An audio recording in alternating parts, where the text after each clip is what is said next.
In our formal meetings, we use motions to move business forward.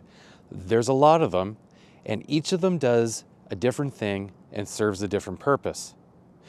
Thankfully, there's a way that we can group them together so that we can understand their common characteristics and why we want to choose them, so we can pick the most appropriate motion for whatever situation that we're facing.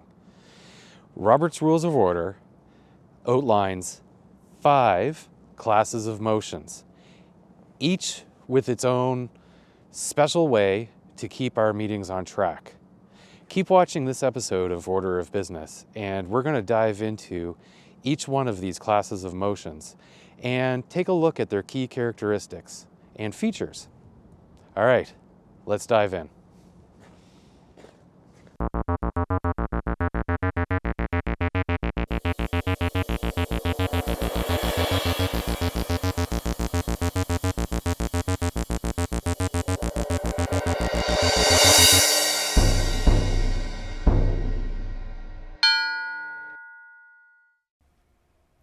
Class number 1, main motions.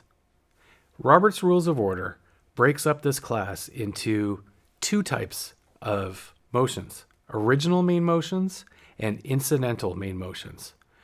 Original main motions are hands down the most important of all the different kinds of motions that happen in our formal meetings. Original main motions bring new ideas and proposals forward to the group to discuss, decide, and to take action on. Without an original main motion, your assembly simply has no business to discuss. An incidental main motion is a little different. Rather than proposing a new idea, what an incidental main motion does is it relates to the business of the assembly. These are generally related to procedure and not proposals. And we'll talk in more depth about these ones in a future video. Keep in mind, when we're talking about main motions on this channel, we're going to be talking mostly about original main motions, unless we specifically say incidental. That's because of how important original main motions are and how essential it is to focus in on these original main motions. You want to draft an original main motion so that they're clear, that they're concise, and that they're understood by everybody. For more tips on how to craft effective proposals, see my videos relating to smart motions elsewhere on the channel. Class number 2, subsidiary motions. Subsidiary motions are used to help the assembly do something to a pending motion. Most often, it's a main motion, but sometimes they're used on other motions. In Robert's Rules of Order, there are 7 subsidiary motions. Keep an eye out for a future video in the Order of Business series that we are in right now, where we will discuss this class of motions in more detail and visit the series Parliamentary Inquiry for in-depth analysis of each and every one of these motions. Generally speaking, subsidiary motions are always applied to another pending motion, and if adopted, it will do something to that motion. Change it in some way, change the status in some way, without adopting or rejecting that specific motion itself. Class 3, privileged motions. Now, this class of motions do not relate to any pending motions themselves, but they have to do with urgent items that are of concern to the assembly as a whole. These items can include getting the assembly back on track, protecting the rights of members, or taking a break, closing the meeting entirely. Again, we will go into more depth in future videos, but these 5 motions are urgent enough that, for the most part, they take precedence over all other classes of motions and need to be dealt with right away. Class number 4, incidental motions.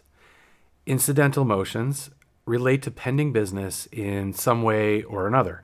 They deal with questions of procedure that often come up because of a pending motion. But they also come up due to another motion or item of business which has yet to be introduced, or that has been made but not yet stated by the chair, or could have to do with an item of business that has just been pending. Robert's Rules of Order outlines 15 of these incidental motions.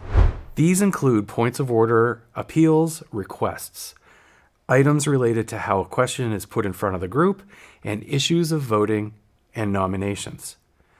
There's a lot of material to cover here for sure, and we will keep covering it in future videos. One way to think about incidental motions is that these focus on procedure both generally and specifically.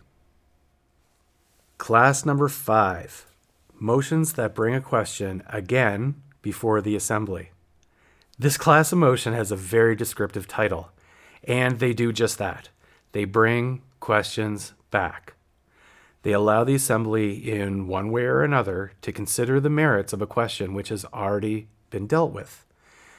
These motions, and there are 4 of them, allow the assembly to reopen a question that has been decided without violating the principle that once an assembly has taken a decision, the same question cannot be brought up once again.